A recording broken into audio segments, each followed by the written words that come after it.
Hello everyone, welcome to my Disha academy. मैं रश्मि सिन्हा आज video लाई हूँ 5G पे। तो चलिए वीडियो देखते हैं। 5G लॉन्च हो गया है इंडिया में और कैसे 5G पूरे इंडियन सोसाइटी में चेंजेस ला सकता है, क्या क्या इसके एडवांटेज है, क्या क्या डिसएडवांटेज है। 5G जो है वो सबसे पहले किस सिटी में इंट्रोड्यूस हो रहा है, सब कुछ जानेंगे आज के वीडियो में। प्राइम मिनिस्टर नरेंद्र मोदी ने रोल आउट किया है 5G, जिसके अंतर्गत 130 करोड़ भारतवासियों को होगा फ़ायदा। ये कहते हैं हमारे प्राइम मिनिस्टर नरेंद्र मोदी। उन्होंने लॉन्च किया 1 अक्टूबर 2022 को 5G। ये जो 5G है ये लॉन्च कहाँ से किया गया है, तो ये लॉन्च किया गया है एक कॉन्फ्रेंस में, इंडियन मोबाइल कांग्रेस, जो कि न्यू दिल्ली में हुआ था। इस कॉन्फ्रेंस में हमारे प्राइम मिनिस्टर नरेंद्र मोदी जी कहते हैं कि 5G काफ़ी इम्पॉर्टेंट है और ये एक चमत्कार है। कैसे, देखते हैं। देखिए, 5G लॉन्च करने के बाद इंडिया एक ऐसे ग्रुप में जुड़ गया है जो कि 5G में बहुत आगे हैं, जैसे कि USA, then Korea, UK, Japan, China and other European country. तो इंडिया भी 5G में आ गया है, 5G के रेस में आ चुका है।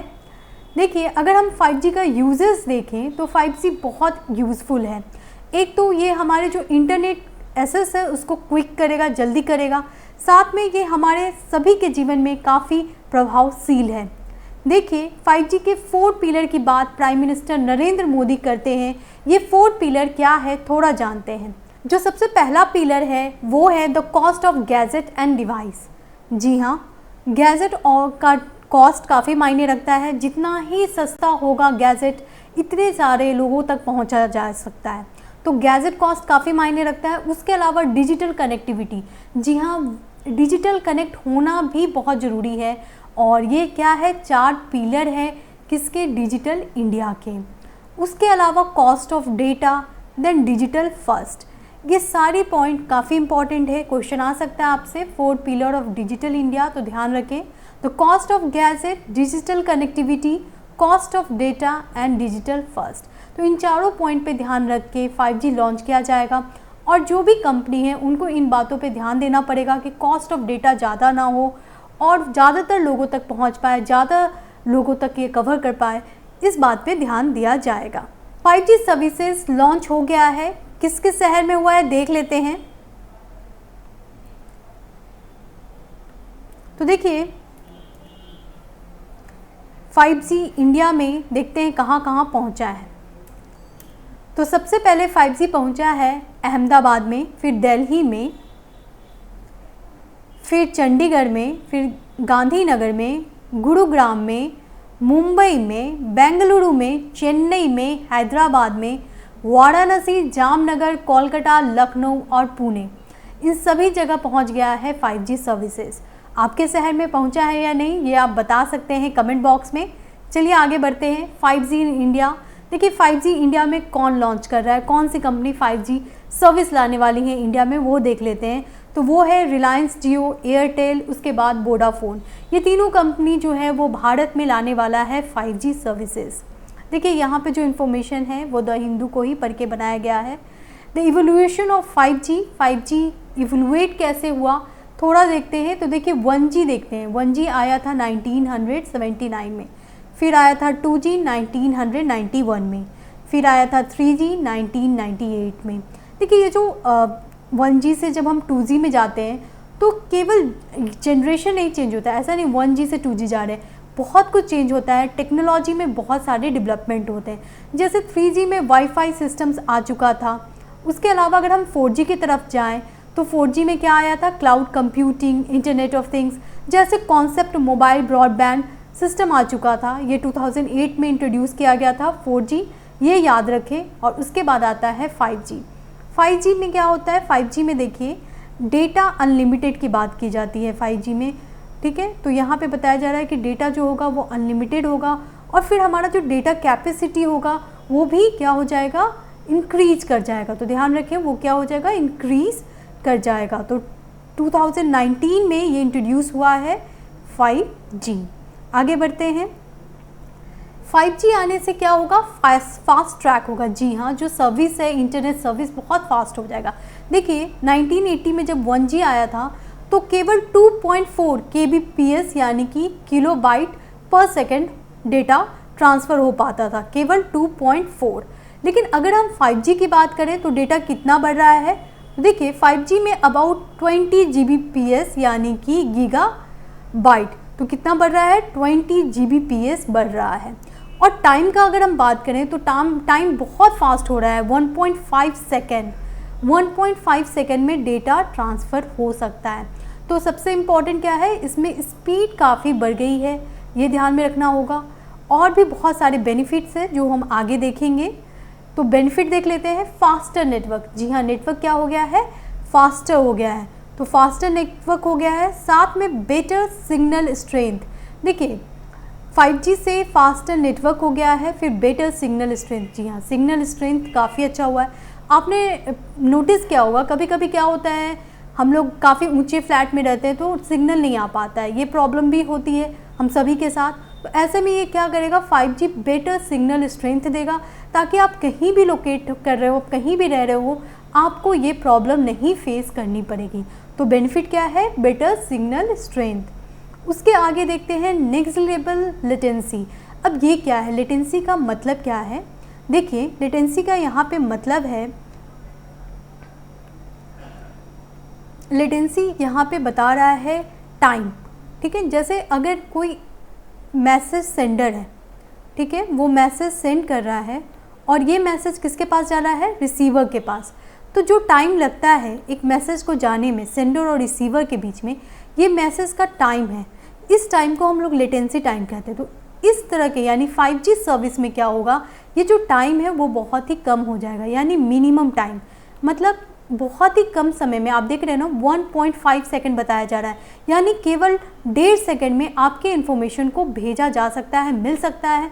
यानी कि सेंडर और रिसीवर के बीच में टाइम गैप जो है वो बिल्कुल कम हो गया है 5G सर्विस के आने से।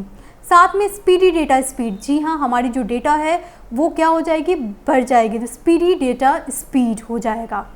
आगे बढ़ते हैं। आई होप आपको समझ में आ गया होगा, 5G नेटवर्क से बहुत कुछ चेंज होने वाला है, जैसे कि फास्टर नेटवर्क, साथ में अच्छा सिग्नल स्ट्रेंथ भी होने वाला है। रेवोल्यूशन इन एवरी फील्ड, जी हाँ, हर क्षेत्र में रेवोल्यूशन बताया जा रहा है। 5G से आने से हर क्षेत्र में रेवोल्यूशन आएगा। अगर हम लोग एग्रीकल्चर की बात करते हैं, ठीक है, तो देखिए एग्रीकल्चर में क्या क्या चेंज आएगा वो भी देखेंगे। अभी हम लोग देख लेते हैं किस किस फील्ड में क्या चेंज आएंगे। तो एग्रीकल्चर में भी बदलाव आएगा, हेल्थ में चेंज आएगा, फिनटेक में आएगा, स्मार्ट एप्लीकेशन में आएगा, एजुकेशन में आएगा और लॉजिस्टिक्स में आएगा। देखिए ये जो चेंज है वो सभी के लाइफ में आएगा, क्योंकि अगर आप एक फार्मर हैं तो भी चेंज आएगा, अगर आप कोई हेल्थ सेक्टर से बिलोंग करें तब भी क्या क्या चेंज आएगा, हम सभी देखते हैं आगे। तो देखते हैं एग्रीकल्चर में, देखिए real time information of data using. अब क्या होगा, रियल टाइम इन्फॉर्मेशन मिलेगा। क्या होता था, फार्मिंग सेक्टर जो है वो इंडिया का बहुत पिछड़ा। आप अगर अमेरिका के फार्मर से कंपेयर करते हैं हम इंडिया के फार्मर को, तो काफ़ी डिफरेंस होता है ना लाइफ स्टाइल में। हमारे यहाँ फार्मर की जो अंडरस्टैंडिंग है वो अच्छी होते हुए भी, क्योंकि क्लाइमेट चेंज काफ़ी ज़्यादा हो रहा है, तो वो समझ नहीं पा रहे कि किस टाइम में खेती में, यानी कि क्रॉप प्रोडक्शन करने में पानी कब डालना है, न्यूट्रिएंट्स कब डालना है, पेस्टिसाइड कब डालना है, ये चीज़ें काफ़ी कन्फ्यूज़न हो गया है। तो ऐसे में एग्रीकल्चर सेक्टर में ये एक रेवोल्यूशन होगा, ठीक है। उसके अलावा लाइफ स्टॉक मॉनिटरिंग करने में ये हेल्प करेगा। उस एक्वा कल्चर यानी कि जो फिश वगैरह है उनकी भी फिशिंग वगैरह में भी काफ़ी हेल्प करेगा 5G सर्विसेज। और प्रिसीजन एग्रीकल्चर में भी। अब ये क्या है प्रिसीजन एग्रीकल्चर, तो थोड़ा इस टर्म को समझते हैं।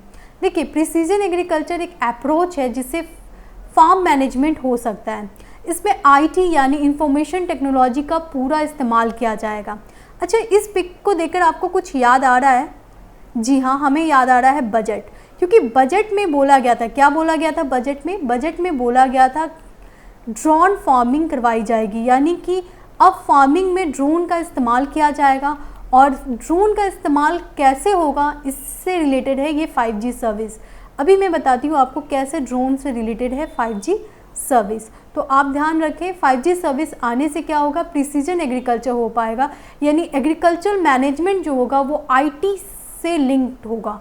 यानी IT यानी इंफॉर्मेशन टेक्नोलॉजी काफ़ी हेल्प करेगी फार्मिंग सेक्टर को। चलिए देखते हैं कैसे हेल्प करेगी। तो अगर हम लोग बात करें प्रिसीजन एग्रीकल्चर की, तो आईटी जो है हमें डेटा कलेक्ट करने में हेल्प करेगी, साथ में डेटा कलेक्ट करने के साथ साथ डेटा को अप्लाई करने में हेल्प करेगी और इंटरप्रिटेट करने में हेल्प करेगी, यानी कि डेटा को लिंक करने में हेल्प करेगी। ठीक है, तो डेटा लिंकेज में काफ़ी हेल्प होगा। देखिए डेटा कैसे कलेक्ट किया जाएगा। सबसे पहले सॉइल मैपिंग की जाएगी, यानी सॉइल की कंडीशन को देखा जाएगा, सॉइल कैसा है। फिर क्रॉप कंडीशन मैपिंग की जाएगी कि किस क्रॉप में कैसे सॉइल ग्रो किए जा सकते हैं, मतलब कैसे सॉइल में कैसे क्रॉप ग्रो किए जा सकते हैं। साथ में सॉइल का कंडीशन कैसा है, कितना प्रोडक्शन होगा, इल्ड प्रोडक्शन मतलब कितना होगा, 2020 में कितना प्रोडक्शन होगा, 2022 में कितना प्रोडक्शन होगा, ये हम एग्जामिन कर सकते हैं किस तरह से डेटा कलेक्ट करके और डेटा को अप्लाई करके। डेटा एप्लीकेशन में ही आएगा आपका ड्रोन फार्मिंग, क्योंकि माना जा रहा है कि ड्रोन का इस्तेमाल किया जाएगा न केवल सीड को सो करने में, sowing of the seed, but fertilisers डालने में, प्रोटेक्ट करने में, इन सभी में हम लोग क्या कर रहे हैं, हम लोग ड्रोन फार्मिंग करेंगे। साथ में अगर हम इंटरप्रिटेशन की बात करें तो डेटा कलेक्ट करने के बाद अप्लाई करने के लिए इंटरप्रिटेट करना बहुत ज़रूरी है, यानी कि जो डेटा हमारे पास मिलता है अगर उसको हम लोग स्टडी नहीं करेंगे तो फिर हम अप्लाई कैसे कर पाएंगे। ठीक है, जैसे आप अगर कोई इन्फॉर्मेशन आप गैदर करते हो, पढ़ाई करते हो, और जब तक उस पढ़ाई को आप लिखते नहीं हो एग्ज़ाम में, मेंस में नहीं लिखते हो, फिर वो आपके लिए क्या हो जाता है कि आपको लगता है ये क्या है, इसका क्या यूज़ है। तो कुछ ऐसा ही यहाँ पे है कि डेटा कलेक्ट करने के बाद उसको इंटरप्रिटेट करना काफ़ी इम्पॉर्टेंट रखता है। आगे बढ़ते हैं। अगर हम लोग रूरल क्लिनिक की बात करें, इसका मतलब यहाँ पे हेल्थ सेक्टर की बात की जा रही है। ठीक है, तो अगर हम लोग हेल्थ सेक्टर की बात करें तो हेल्थ सेक्टर में भी काफ़ी इम्पॉर्टेंट रखता है 5G सर्विस। ठीक है, कैसे देखिए, रूरल क्लिनिक को कनेक्ट करना है स्पेशलिस्ट से जो कि सिटी हॉस्पिटल में। जनरली क्या होता है, इंडिया में रूरल हेल्थ केयर सेक्टर की स्थिति बहुत ख़राब है। ठीक है, तो रूरल हेल्थ केयर सेक्टर बहुत ख़राब है। क्यों ख़राब है? क्योंकि ज़्यादातर डॉक्टर अवेलेबल नहीं है, अच्छे डॉक्टर गांव में अवेलेबल नहीं है। ऐसे में क्या किया जाएगा, रूरल क्लिनिक के थ्रू डॉक्टर से कनेक्ट किया जाएगा। ठीक है, क्या किया जाएगा, डॉक्टर से कनेक्ट किया जाएगा, जो भी स्पेशलिस्ट है, अच्छे डॉक्टर हैं, उनसे कनेक्ट किया जाएगा, ताकि सिटी हॉस्पिटल में जो भी अच्छे डॉक्टर हॉस्पिटल्स में हैं, अच्छे सिटी हॉस्पिटल्स में, उनको कनेक्ट करके सर्विस दी जाएगी। तो इस तरह से 5G सर्विस जो है वो रूरल सेक्टर में भी काफ़ी हेल्पफुल होगा। आगे बढ़ते हैं। अगर हम लोग स्मार्ट सिटी की बात करें तो देखिए, स्मार्ट इंडिया की बात की जा रही है। हम लोग अपने सिटी को क्या बना रहे हैं, स्मार्ट बनाने की कोशिश की जा रही है। सरकार स्मार्ट सिटी चाहती है, तो स्मार्ट सिटी कैसे बनेगी, तो स्मार्ट सिटी के लिए इंटीग्रेशन बहुत ज़रूरी है, यानी कि आईटी का यूज़ करना काफ़ी इंपॉर्टेंट है। और 5G सर्विस क्या करेगी, डेटा जो है, डेटा कैपेसिटी बढ़ाएगी, साथ में स्पीड इम्प्रूव करेगी। ठीक है, तो इससे क्या होगा, इंडस्ट्री, लॉजिस्टिक्स, इन सभी सेक्टर्स में हेल्प मिलेगी। ठीक है, industry, logistic, medical, building, transportation, house, energy, agriculture, इन सभी सेक्टर को कनेक्ट किया जाएगा ताकि कोई भी प्रॉब्लम है, जैसे अगर कोई बीमार पड़ता है तो फिर जल्द से जल्द उन्हें उसी सिटी के पास हॉस्पिटल इन्फॉर्मेशन दिया जाएगा, या फिर कह सकते हैं आप टेली मेडिसिन का जो कल्चर आ रहा है वो भी इसी का पार्ट होगा। तो टेली मेडिसिन से उस इंसान को जल्द से जल्द दवाई के बारे में इंफॉर्मेशन दे दी जाएगी। तो ये एक स्मार्ट सिटी का एक एग्जाम्पल है, यानी स्मार्ट सिटी तभी आएगा जब 5G सर्विस आ सकता है, क्योंकि हमारी जो सिस्टम है वो काफ़ी फास्ट हो जाएगी। ठीक है, एजुकेशन की बात करें तो आज भी रूरल इंडिया ऑनलाइन एजुकेशन में काफ़ी पीछे है, और ये तो कोविड के समय हम सबको पता चल ही गया। तो एजुकेशन सिस्टम में इम्प्रूवमेंट के लिए काफ़ी ज़रूरी है। ठीक है, तो एजुकेशन सिस्टम में इम्प्रूवमेंट के लिए क्या आ रहा है, 5G सर्विस आ रहा है, ताकि 5G से क्या होगा, रूरल इंडिया ग्रो करेगा। क्या होगा, 5G से रूरल इंडिया ग्रो करेगा, क्योंकि रूरल इंडिया में क्या आ जाएगा, गांव-गांव में ऑनलाइन एजुकेशन आ जाएगा। तो ये इम्प्रूवमेंट है पूरे एजुकेशन सिस्टम में। आगे बढ़ते हैं। अगर हम लोग लॉजिस्टिक की बात करें तो जनरली क्या होता था, अभी तक जो भी गुड्स होते थे उनको फिजिकली एक ट्रक में डाल दिया जाता था और फिर दूसरे ट्रक में ट्रांसफ़र किया जाता था। तो ये तो क्या है, ये सब मैनुअल है। लेकिन अगर हम लॉजिस्टिक में बात करें, अगर हम 5G सर्विस की बात करें तो 5G सर्विस जो है वो बहुत ही इम्पॉर्टेंट है लॉजिस्टिक सेक्टर में, ताकि वो हमारे क्या करेंगे, हमारी जो स्पीड है उसको इम्प्रूव करेगा। Machine to machine communication possible हो पाएगा। ठीक है, तो मशीन टू मशीन कम्युनिकेशन के लिए लॉजिस्टिक फील्ड में काफ़ी ज़रूरी है 5G सर्विस। उसके अलावा वेयर हाउस सिस्टम में इम्प्रूवमेंट हो पाएगा। 5G आने से ऑटोमेटेड सिस्टम होगा, यानी कि अगर वेयर हाउस में जो गड़बड़ी होती है वो बिल्कुल कम हो जाएगी। कितने सामान किस टाइम में जाएंगे, सारे इन्फॉर्मेशन ऑटोमेटेड होंगे, क्योंकि IT सेक्टर पूरी तरह से इम्प्लीमेंट हो पाएगा लॉजिस्टिक में बिकॉज ऑफ 5G सर्विस। ठीक है, तो 5G सर्विस आने से ये फ़ायदा होगा, लॉजिस्टिक काफ़ी इम्प्रूव होगी। इंडस्ट्री की बात की जाए तो देखिए अब रोबोटिक वर्ल्ड आ रहा है, क्योंकि अब रोबोट्स का इस्तेमाल काफ़ी ज़्यादा तेज़ी से किया जाएगा। 5G सर्विस आने से क्या होगा, अगेन डेटा बहुत फास्ट हो जाएगी, तो रोबोट वर्ल्ड को कंट्रोल करना पॉसिबल होगा। जब मैनुअल वर्कर तो है नहीं अब इंडस्ट्री में, अब रोबोटिक वर्कर है, रोबोट कम्युनिकेशन है, तो ऐसे में हमें सर्विस को क्या करना पड़ेगा, इम्प्रूव करना पड़ेगा और 5G सर्विस की तरफ मूव करना पड़ेगा, ताकि हमारा जो रोबोट कम्युनिकेशन है वो क्या हो, इफ़िशियंट हो और आउटपुट भी बहुत अच्छा हो। आज पूरा वर्ल्ड जो है वो आगे बढ़ रहा है, 5G सर्विस की तरफ जा रहा है। कुछ कंट्री काफ़ी आगे हैं, चलिए देख लेते हैं। तो 5G कंट्रीज़ जो है, टॉप 5G कंट्रीज़ कौन है, तो वो है South Korea, then Kuwait, then Switzerland, then United State, then Qatar, then United Kingdom. तो इनका नाम आप ध्यान में रखिएगा, ये काफ़ी आगे हैं। अगर हम इंडिया की बात करें तो जी हाँ, इंडिया को भी 5G सर्विस की तरफ मूव करना चाहिए और अब इंडियन कंपनीज़ जो है वो 5G सर्विस में आएंगी। ये बहुत ही अच्छा न्यूज़ है और इससे काफ़ी कुछ अच्छा होने वाला है और इंडिया को 5G सर्विस में आगे बढ़ने की आवश्यकता है। Thank you to watch the video till last. Video में कहीं भी डाउट हो, कुछ भी प्रॉब्लम हो तो ज़रूर पूछें और अगर आपको वीडियो अच्छा लगे तो लाइक करना ना भूलें। माई दिशा अकेडमी ज्वाइन कर लें, ये एक वेबसाइट भी है, साथ में यूट्यूब चैनल है। Okay, thank you.